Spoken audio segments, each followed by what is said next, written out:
Calicut university 6th semester BA ഹിസ്റ്ററിയുടെ Indian history എന്ന വിഷയത്തിലെ രണ്ടാമത്തെ അധ്യായമാണ് ഇവിടെ ചർച്ച ചെയ്യുന്നത്. രാഷ്ട്രനിർമ്മാണം എന്നതാണ് ഈ അധ്യായത്തിൻ്റെ ടൈറ്റിൽ. ബ്രിട്ടീഷ് ഭരണത്തിൻ്റെ ബാക്കി പത്രമെന്ന നിലയിൽ അതീവ ദുർബലവും സാമ്പത്തികവും സാമൂഹികവും രാഷ്ട്രീയവുമായി പിന്നോക്കാവസ്ഥയിലുമായ ഒരു രാജ്യമായിരുന്നു ഇന്ത്യ. ആ രാജ്യത്തെ കെട്ടിപ്പടുക്കുവാൻ വേണ്ടി അന്നത്തെ ഭരണാധികാരികളും ഭരണകൂടവും കഠിന പ്രയത്നമാണ് നടത്തിയത്. ഇന്ത്യയോടൊപ്പം സ്വാതന്ത്ര്യം നേടിയ പല രാജ്യങ്ങളും അരക്ഷിതാവസ്ഥയിലും കലാപങ്ങളിലും ഉയരുമ്പോൾ ഇന്ത്യ നടത്തിയ മുന്നേറ്റം ഐതിഹാസികമായിരുന്നു. സ്വതന്ത്ര ഇന്ത്യയുടെ രണ്ട് ഭാഗമായിട്ട് തിരിക്കാമെങ്കിലും നെഹ്റു ജീവിച്ചിരിക്കുന്ന കാലം വരെ, സ്വാതന്ത്ര്യം നേടിയത് മുതൽ നെഹ്റുവിൻ്റെ അവസാനം വരെയുള്ള കാലം നെഹ്റു കാലഘട്ടം എന്നാണ് അറിയപ്പെടുന്നത്. വാണിജ്യ, ശാസ്ത്ര, വ്യാവസായിക മേഖലകളിൽ വമ്പൻ നേട്ടമാണ് ഈ കാലയളവിൽ നേടിയെടുത്തത്. ശാസ്ത്ര സാങ്കേതിക രംഗത്തെ മുന്നേറ്റം, ആറ്റോമിക രംഗത്തെ മുന്നേറ്റം, ബഹിരാകാശ മേഖലയിൽ ഇന്ത്യ ഇന്ന് നേടിയ പുരോഗതിയുടെ എല്ലാം തുടക്കം നെഹ്റുവിൻ്റെ കാലത്തായിരുന്നു തുടക്കം കുറിച്ചത്. ആസൂത്രണവും സാമ്പത്തിക വികസനവും ഇന്ത്യയുടെ സ്വാതന്ത്ര്യവും പരമാധികാരവും നിലനിർത്തുന്നതിനും ദാരിദ്ര്യം ലഘൂകരിക്കുന്നതിനും പട്ടിണി ഇല്ലാതാക്കാനും ദ്രുതഗതിയിലുള്ള സാമ്പത്തിക വികസനം അത്യാവശ്യമാണെന്ന് നെഹ്റുവും മറ്റു സഖാക്കളും തിരിച്ചറിഞ്ഞിരുന്നു. വ്യക്തമായ ആസൂത്രണത്തിലൂടെ മുന്നോട്ടു പോയാൽ മാത്രമേ ക്ഷേമരാഷ്ട്ര സങ്കല്പങ്ങൾ നടപ്പിലാക്കാൻ സാധിക്കൂ എന്ന് ബോധ്യവും അവർക്കുണ്ടായിരുന്നു. താഴ്ന്ന ജീവിത സാഹചര്യത്തിൽ കഴിയുന്നവർക്കും തൊഴിൽ സാധ്യതകളില്ലാത്തവർക്കും ഉൾപ്പെടെ മികച്ച ജീവിത സാഹചര്യം ഉറപ്പുവരുത്തണമെങ്കിൽ ഉയർന്നതും സുസ്ഥിരവുമായ വളർച്ചാ നിരക്ക് നാം നേടിയെടുക്കേണ്ടതുണ്ട് എന്ന് നെഹ്റു മനസ്സിലാക്കി.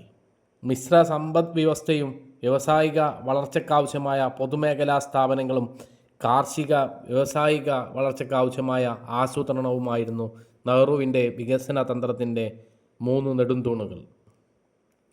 മിശ്ര സമ്പദ് വ്യവസ്ഥ ഒരേ സമയം മുതലാളിത്തത്തിൻ്റെയും സോഷ്യലിസത്തിൻ്റെയും നല്ല ഭാഗങ്ങൾ ഉൾക്കൊള്ളിച്ചുകൊണ്ടുള്ളതായിരുന്നു ഇത്.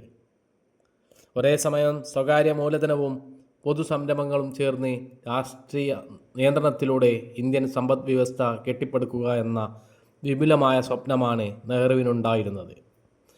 മുതലാളിത്തത്തിൻ്റെ ലാഭേച്ഛയ്ക്ക് വിപണിയെ പൂർണ്ണമായും വിട്ടുനിൽക്കുക എന്ന വലതുപക്ഷ ആശയം ഇന്ത്യയുടെ രാഷ്ട്രശില്പികൾക്ക് ഉൾക്കൊള്ളാൻ സാധിക്കുമായിരുന്നില്ല. മറിച്ച് ക്ഷേമരാഷ്ട്രം എന്ന സങ്കല്പത്തിലൂടെ വികസനവും സാമ്പത്തിക വളർച്ചയുമായിരുന്നു അവരുടെ ലക്ഷ്യം. 1956 പുറത്തിറക്കിയ വ്യവസായ നയരേഖയനുസരിച്ച് പൊതുമേഖല വ്യവസായങ്ങൾ രാഷ്ട്രത്തിൻ്റെ വരുമാനം വർദ്ധിപ്പിക്കുകയും കൂടുതൽ മേഖലകളിൽ നിക്ഷേപം സാധ്യമാക്കുകയും ചെയ്യണം. സ്വതന്ത്രവും സ്വയം പര്യാപ്തവുമായ ഒരു സമ്പദ് വ്യവസ്ഥയായിരിക്കണം ഇന്ത്യ എന്ന കാര്യത്തിൽ അവർക്ക് വ്യക്തതയുണ്ടായിരുന്നു. ദ്രുതഗതിയിലുള്ള വ്യാവസായിക വളർച്ച, കാർഷിക സ്വയം പര്യാപ്തത, ആസൂത്രണം, ശക്തമായ പൊതുമേഖലാ സംരംഭങ്ങൾ, വ്യവസായങ്ങൾ, കുറഞ്ഞ വിദേശ നിക്ഷേപവും സഹായവും, ശാസ്ത്ര സാങ്കേതിക രംഗങ്ങളിലെ നവീകരണം, ശാസ്ത്ര സാങ്കേതിക പരിശീലനം, ആണവോർജ വികസനം തുടങ്ങിയവയായിരുന്നു സ്വതന്ത്ര സമ്പദ് വ്യവസ്ഥയുടെ വളർച്ചയ്ക്കാവശ്യമായ ഘടകങ്ങൾ. ഇതിൻ്റെ പ്രധാനപ്പെട്ട മറ്റൊരു ഭാഗമായിരുന്നു ഭൂപരിഷ്കരണം. ഇന്ത്യയിൽ നിലനിന്നിരുന്ന ഭൂപരിഷ്കരണ സമ്പ്രദായങ്ങൾ പൊളിച്ചെഴുതി എന്ന് തന്നെ പറയാം.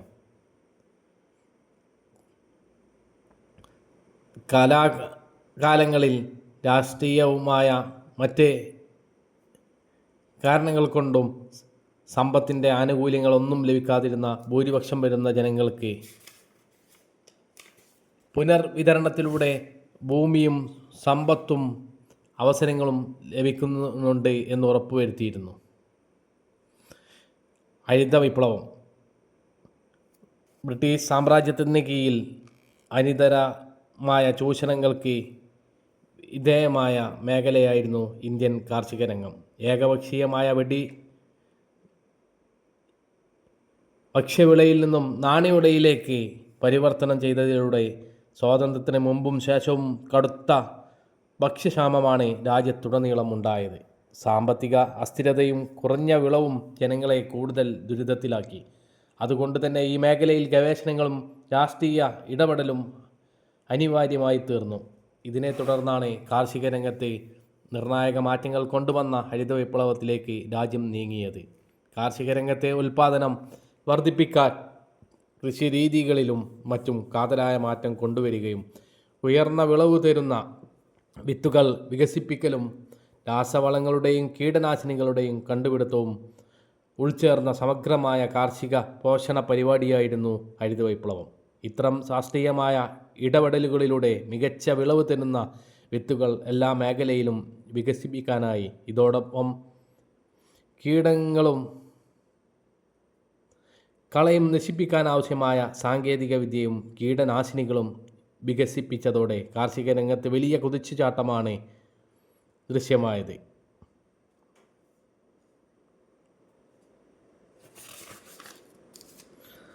പാർലമെൻ്ററി ജനാധിപത്യത്തിൻ്റെ വളർച്ചയായിരുന്നു ഈ കാലഘട്ടത്തിലെ മറ്റൊരു സവിശേഷത.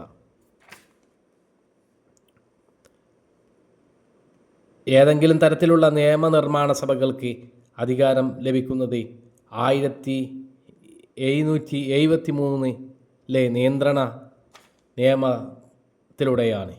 ഇന്ത്യ ഭരിക്കുന്ന ഇംഗ്ലീഷ് ഈസ്റ്റ് ഇന്ത്യ കമ്പനിയുടെ മേൽ ബ്രിട്ടീഷ് പാർലമെൻറ്റിൻ്റെ നിയന്ത്രണങ്ങൾ കൊണ്ടുവന്നു. ഈ നിയമം 1833 ചാർട്ടർ നിയമവും കമ്പനിയുടെ അധികാരങ്ങളുടെ മേൽ നിയന്ത്രണം ഏർപ്പെടുത്തുകയുണ്ടായി. മാത്രമല്ല, കമ്പനിയെ ഇന്ത്യയിലെ ബ്രിട്ടീഷ് സിംഹാസനത്തിൻ്റെ പ്രതിനിധികളാക്കി മാറ്റി. ബംഗാൾ ഗവർണർ ജനറലിനെ ഇന്ത്യയുടെ ഗവർണർ ജനറൽ എന്ന് പുനർനാമകരണം ചെയ്യുകയും അദ്ദേഹത്തിൻ്റെ സർക്കാരിനെ ഇന്ത്യൻ ഗവൺമെൻറ്റിൻ്റെ ചരിത്രത്തിലാദ്യമായി പ്രഖ്യാപിക്കുകയും ചെയ്തു. മാത്രമല്ല, ഗവർണർ ജനറലിൻ്റെ മന്ത്രിസഭയെ ഇന്ത്യൻ മന്ത്രിസഭയായും നിശ്ചയിച്ചു. കൂടാതെ ഇന്ത്യയിലെ ബ്രിട്ടീഷ് പ്രവിശ്യകൾക്ക് നിയമനിർമ്മാണ സമിതികൾ രൂപീകരിച്ചതും ചാർട്ടർ ആക്ടിലൂടെയാണ്. അതോടൊപ്പം നിയമനിർമ്മാണ ഭരണ നിർവഹണ സമിതികളെ വേർതിരിച്ചും ഈ നിയമത്തിലൂടെയാണ്. ശീതസമരം ഈ കാലത്തെ ഇന്ത്യൻ വിദേശ നയം വളരെ പ്രസക്തമായിരുന്നു.